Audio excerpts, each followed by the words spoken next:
এসময়ত এটা শিয়াল আৰু এটা বান্দৰ আছিল।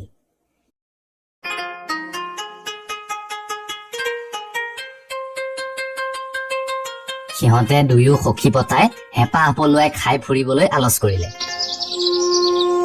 এদিন সিহঁতে কত কি খাবলৈ পাওঁ বুলি ভাবি হাবিৰ মাজৰ ৰাজআলি এটাৰ কাষত লুকাই আছিল। এনেতে সেই বাটেদি গোটাচেৰেক মানুহে বিয়াৰ গাখীৰ গুড় কলকুঁহিয়াৰ ভাৰ বান্ধি লৈ যোৱা দেখিলে।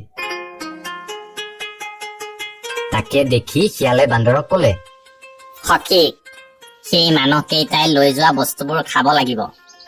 এতেকে এটা বুদ্ধি উলিওৱা যাওক। তুমি অলপ দূৰতে বাটৰ কাষৰ জোপা এটাৰ ভিতৰত লুকাই থাকা। মই এইখিনিৰ জোপা এটাতে লুকাই থাকো।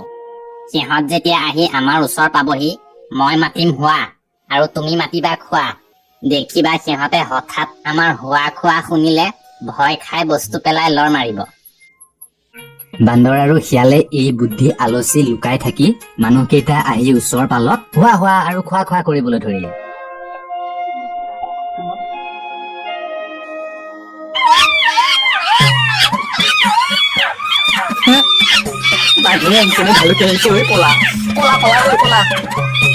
মানুহকেইটাই এইদৰে ভয় খাই ভাৰ খুৰ তাতে পেলাই এৰি থৈ ভিৰাই লৰ মাৰিলে।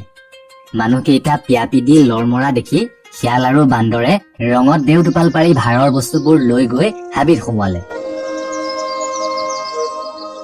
বান্দৰে শিয়ালক কলে, সখী, আমি বস্তুবোৰ ইয়াতে খাবলৈ বহিলে যদি সেই মানুহকেইটাই সিহঁতৰ বস্তু বিচাৰি উভতি আহে, তেন্তে আমাক ইয়াতে পালে মাৰি আধ্যা কৰি বস্তুবোৰ কাঢ়ি লৈ গুচি যাব। এতেকে এটা কাম কৰা যাওক। মই বস্তুবোৰ লৈ এই ওখ গছজোপাৰ ওপৰত উঠো আৰু তুমি তলত থাকা। তুমিতো আৰু গছত উঠিব নাজানা। ওপৰত মোৰ ভাগৰ বস্তু মই খাম আৰু তোমাৰ ভাগৰ বস্তুবোৰ মই এটা এটাকৈ তললৈ পেলাই দি থাকিম। এতেকে তুমি মোক বস্তুবোৰ দাঙি দিয়া, মই ওপৰলৈ তুলি নিওঁ। ঠিক আছে সখী, তাকেই কৰো আহা।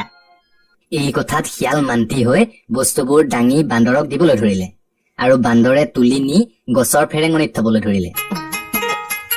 সকলোখিনি বস্তু ফেৰেঙনিত লগাই থৈ অতাই বান্দৰে গছৰ ডালত বহি মহাসুখে নিশ্চিন্ত মনেৰে হেঁপাহ পলুৱাই খাবলৈ লাগিল। শিয়ালে গছৰ তলৰ পৰা মাত লগালে, সখী, মোৰ ভাগ ক'ত? বান্দৰে কল খাই বাকলিটো তললৈ পেলাই দি কলে, সখী, চাবা চাবা, সেইটি কল গৈছে, ধৰিবা। ই দেখোন কল খাই বাকলিটোহে দিছে। কতা সখী, তুমিচোন বাকলিটোহে দিলা।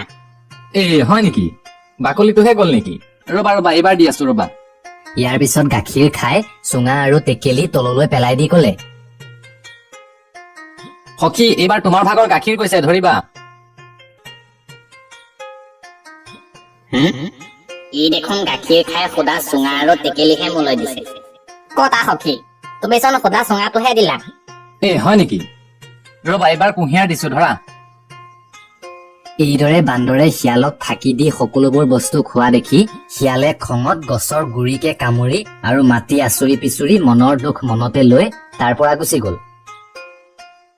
এদিন বান্দৰে শিয়ালক এবাহ টেকিলীয়া কুদুৰ ওচৰত বহি থকা দেখি ওচৰ চাপি সুধিলে,